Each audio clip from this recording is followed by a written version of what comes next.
आज या ठिकाणी महाराष्ट्र शासनाच्या सांस्कृतिक कार्य विभागाच्या वतीनं एका फार महत्त्वपूर्ण कार्यक्रमाचं आयोजन केलेलं आहे। ते आयोजन म्हणजे राष्ट्रसंत गाडगे महाराज यांच्या 150वी जयंती वर्ष म्हणून महाराष्ट्र शासनाच्या सांस्कृतिक विभागाच्या वतीनं संपूर्ण राज्यभर साजरा करण्यात येतोय।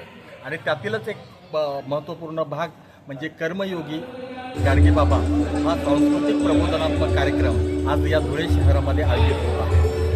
महाराष्ट्र शासनाच्या सांस्कृतिक कार्य विभागाचे सांस्कृतिक कार्यमंत्री आशिषजी शेलार साहेब आणि सांस्कृतिक कार्य विभागाचे संचालक बिभीषण चव्हाण शकून यानी की सकून जे काही विचार ऐकल्यानंतर आपल्या जीवालाही मिळतो सकून, तो शकून आमच्या समाज सुधारकांनी आम्हाला सांगितला।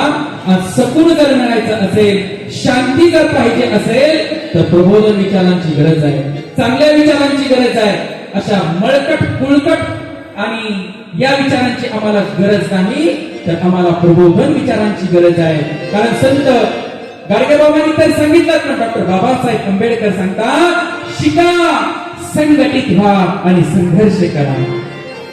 म्हणून का तर गाडगे महाराज आणि डॉक्टर बाबासाहेब आंबेडकरांची मैत्री सोपी नव्हती। बाबांच्या कीर्तनामध्ये स्वतः बाबासाहेब बसायचे आणि कीर्तन श्रवण करायचे। एवढंच नाही, पंढरपूरची जी धर्मशाळा आहे ती सुद्धा गाडगे बाबांनी डॉक्टर बाबासाहेब आंबेडकरांकडे सुपूर्द केली होती।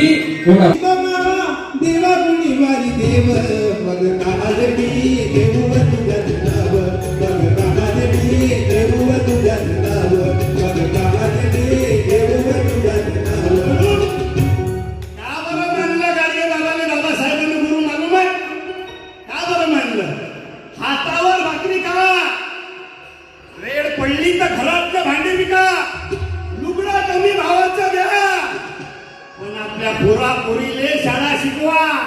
कारण शिकवा मुलींना शाळा, शिक्षणात तिसरा डोळा, एवढा संदेश। जेव्हा गाडगे बाबाच्या कीर्तनात बाबासाहेब आंबेडकर बसायचे तेव्हा गाडगे बाबा एक वेळा जेव्हा पुण्यात आपल्या नाशिकला आले तेव्हा नाशिकला पत्रकारांनी गाडगे बाबाला विचारलं, म्हणे बाबा जगातला विद्वान माणूस तुमच्या कीर्तनात बसून राहिला, जगातला विद्वान माणूस बाबासाहेब आंबेडकर तुमच्या कीर्तनात बसते गाडगे बाबा, तर तुमचं शिक्षण काही कमी नसेल।